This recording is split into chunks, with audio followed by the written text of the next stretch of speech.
Assalamualaikum warahmatullahi wabarakatuh. Bismillahirrahmanirrahim.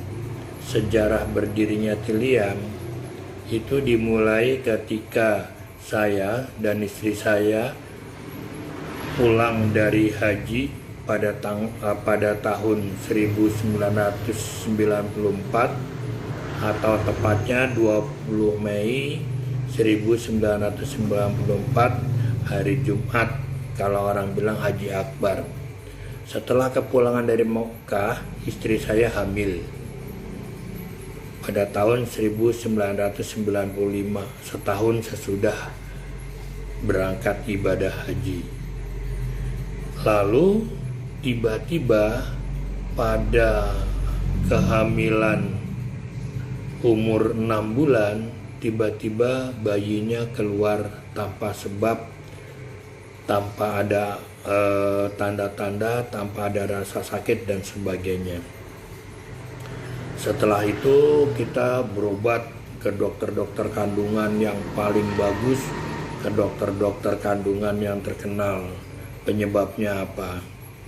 Sampai berkali-kali kita berobat tidak diketemukan penyakitnya. Mulailah dari situ istri saya sakit sampai badannya habis. Dari beratnya 66 kilo tinggal 45 kilo. Habis tidak ketemu penyebabnya. Kita berobat ke dokter, kita berobat ke alternatif, kita berobat kemana saja yang kira-kira bisa menyembuhkan dan mengetahui penyakitnya. Sampai ke Aceh, sampai kemana itu tidak ketemu. Pada saat itu kami tinggal di Medan di Blugur Bypass, Java Motor. Ya sekilas saja, saya bukan praktisi pengobatan yang dimulai dari nenek moyang ya. Walaupun nenek moyang saya dulu ada praktisi pengobatan, mbah saya sendiri adalah seorang praktisi pengobatan yang terkenal, tapi itu tidak diturunkan kepada orang tua saya. Jadi background saya adalah bekerja ya, dari tahun 81 sampai 84 saya bekerja di Trakindo Utama. Setelah itu saya bekerja di Auto 2000 ya, Astra Motor Sales sampai 92. Kemudian saya pindah ke Medan. Di Medan saya kerja di Java Motor. Setelah Java Motor itu tidak aktif, saya pindah lagi ke cabang Toyota sebagai salah satu yang dipercaya untuk pegang cabang Toyota di Citra Cakra Raharja dan Auto Putra.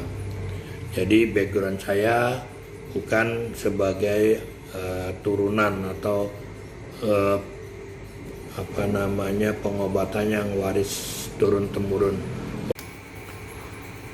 Setelah mencoba mencari pengobatan kemana-mana ya, ke alternatif dan dokter tidak ada, lalu saya mendengar di Aceh, di Lok Sumawe itu ada seorang praktisi pengobatan alternatif yang sangat terkenal.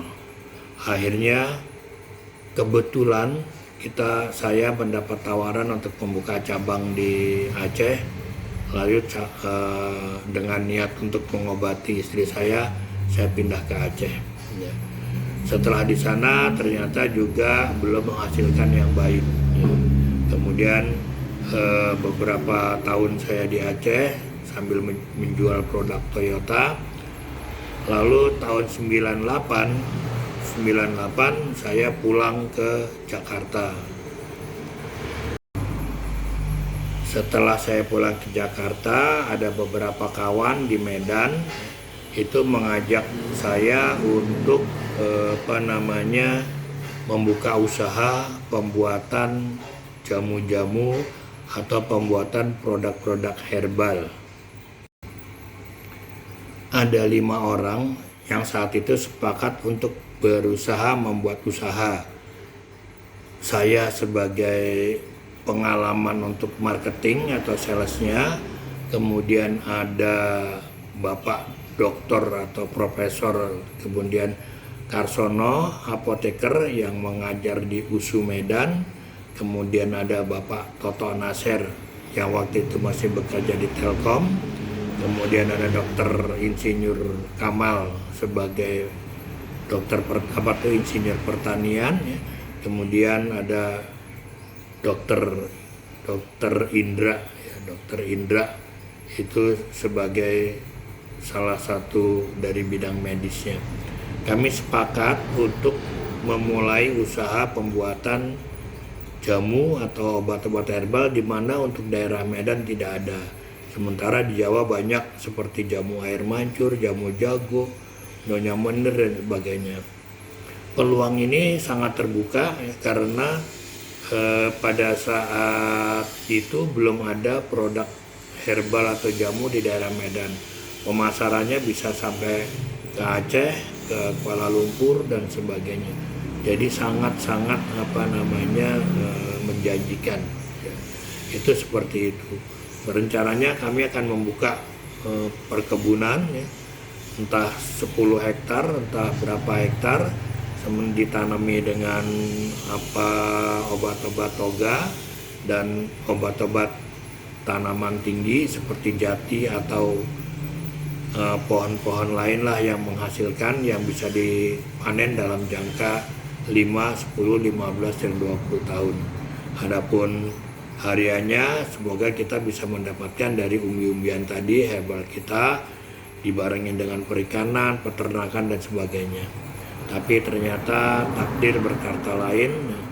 Pada saat itu istri saya masih sakit, kemudian bapak saya terkena stroke, akhirnya gagallah rencana tersebut. Akhirnya saya pulang ke Jakarta, kemudian saya mengobati dengan ilmu yang saya punya, ya.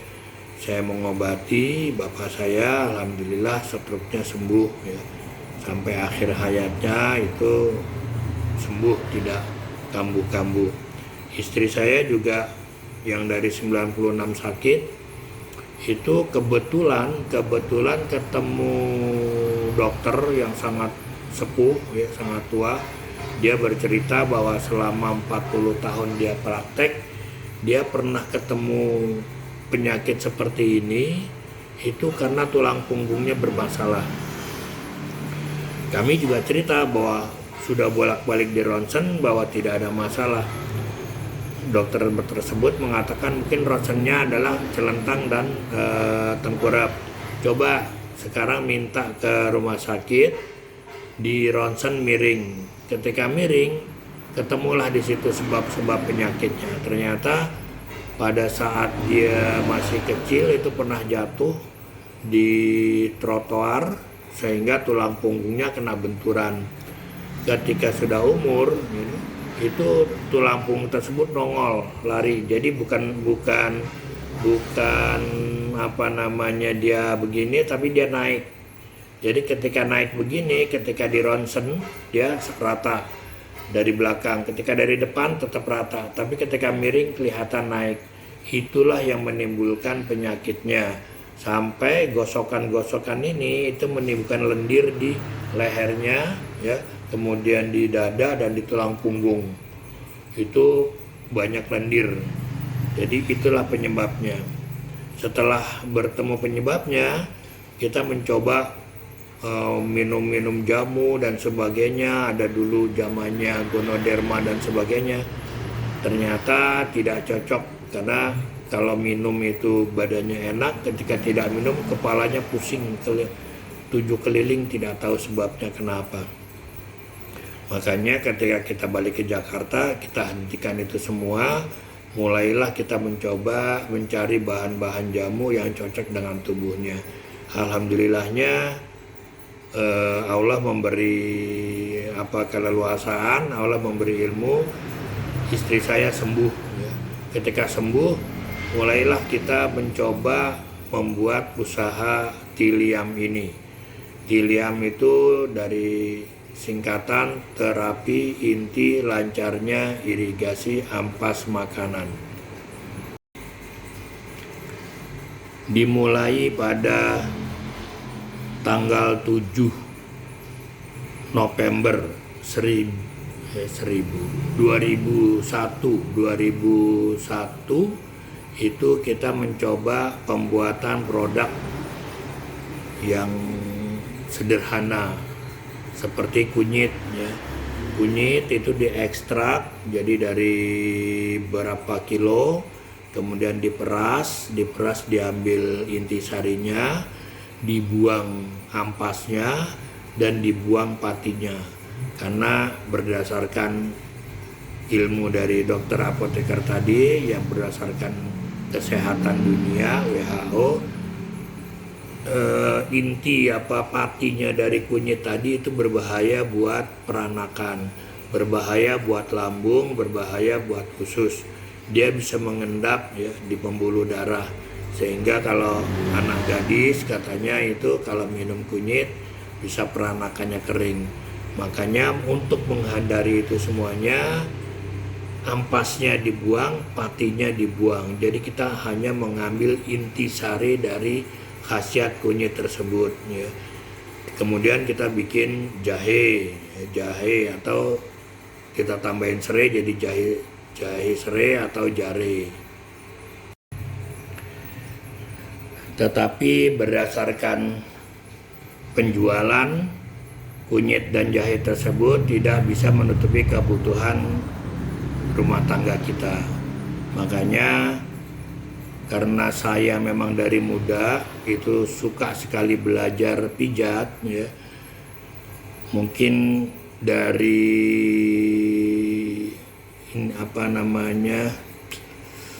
karena sering baca-baca komik Hoping Ho, sering baca-baca komik-komik silat, sehingga mempunyai khayalan bahwa manusia kalau sakit bisa disembuhkan dengan cara pijat atau totok atau sebagainya. Makanya kita belajar dari buku cikung, buku pijat dan sebagainya, termasuk belajar dari orang-orang yang punya ilmu akupuntur, yang punya ilmu medis ya, termasuk pada saat itu ada pelatihan di Gramedia, majalah Gaya Hidup Sehat ya. Itu juga kita ikut belajar. Sayang karena belum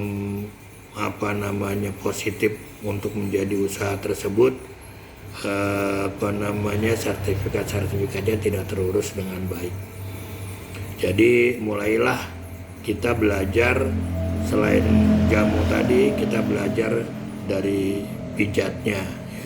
Dengan pijat tersebut, alhamdulillahnya pendapatan kita mulai lancar. Mulailah kita membuat produk minyak tiliam ya. Minyak tiliam di mana dibuat dari gandapura, dari bakung, dari gondoroso, dari sirih, dari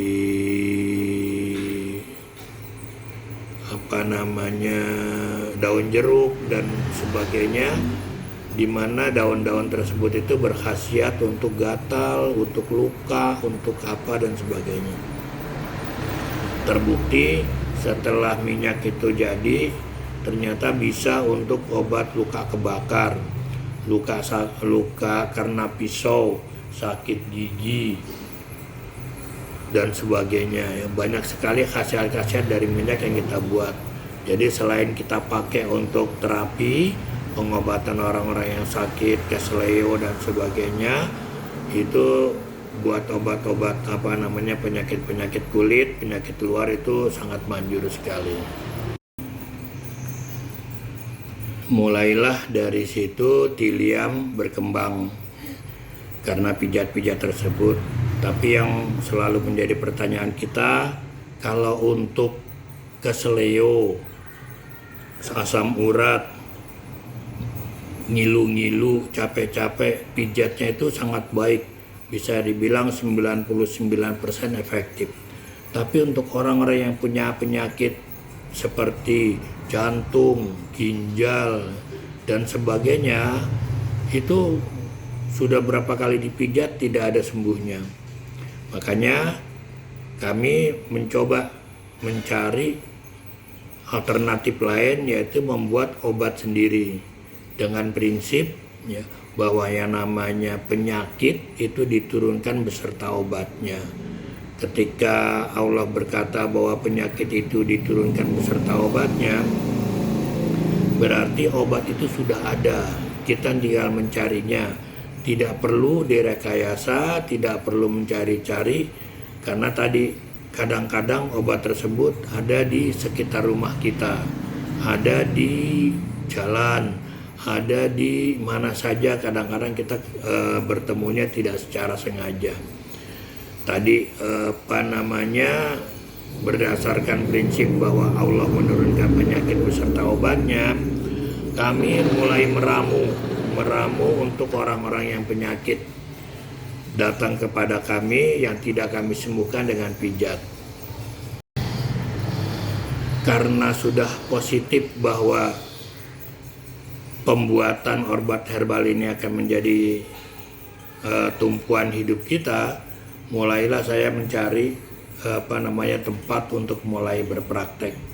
Awalnya kita membuka di satu kontrakan ya, kemudian kita buka pelang untuk pengobatan.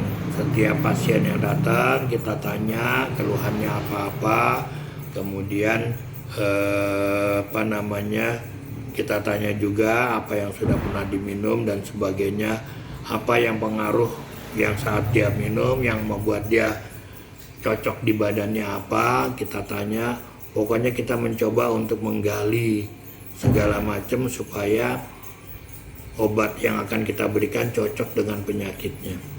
Alhamdulillahnya sudah berkembang sampai tahun 2024 ini banyak sekali yang jodoh ya, banyak sekali yang cocok karena pengalaman-pengalaman dari pasien, pengalaman-pengalaman dari orang-orang sekitarnya, obat apa yang cocok untuk setiap penyakit kami catat, kami kembangkan, kami tambahkan dengan ilmu-ilmu yang ada.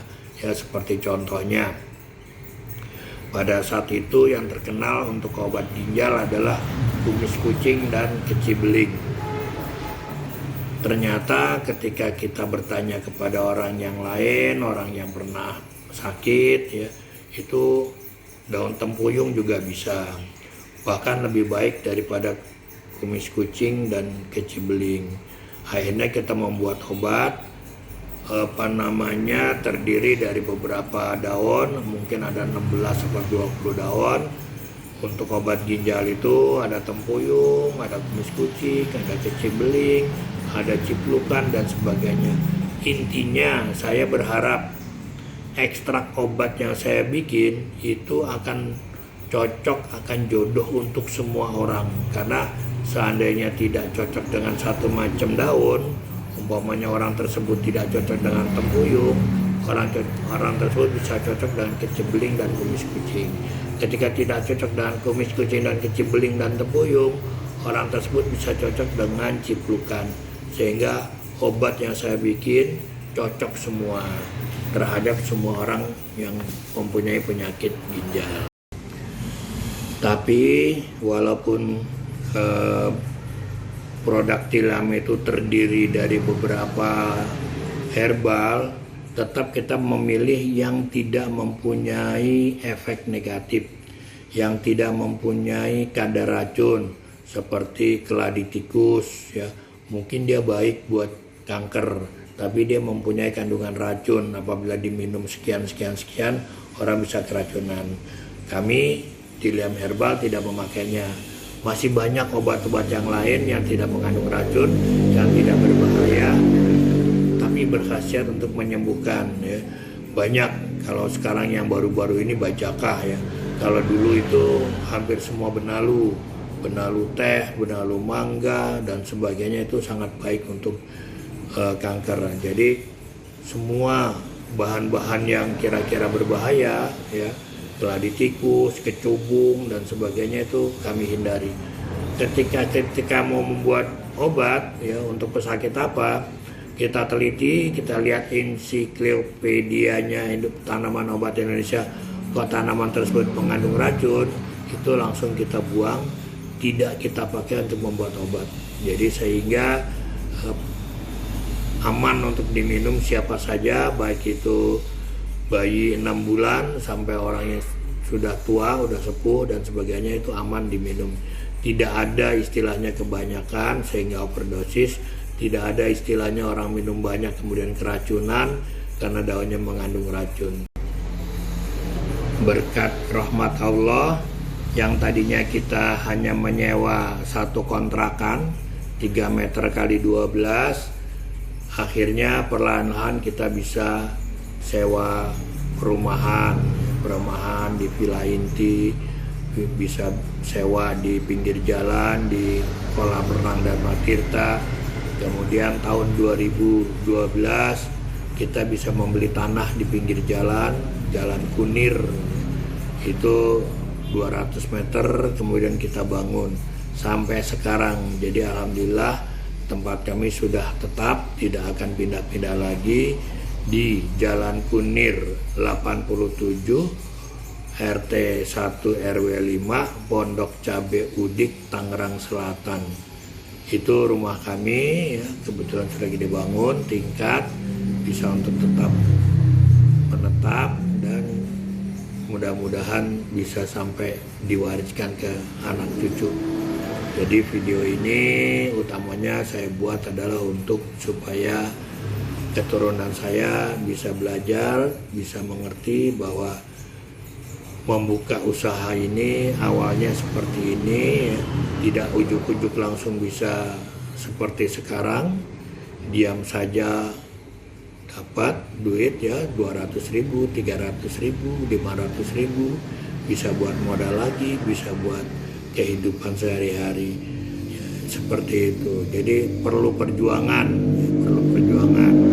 Jadi tinggal meneruskan. Apabila nanti berkembang anak-anak cucu saya, syukur-syukur ada yang bisa jadi apoteker sehingga bisa mengurus obat-obatan atau fitofarmanya ya, segala macam, itu bisa berkembang, bisa menjadi usaha yang bisa membantu keluarga dan para kerabat-kerabat dan tetangga untuk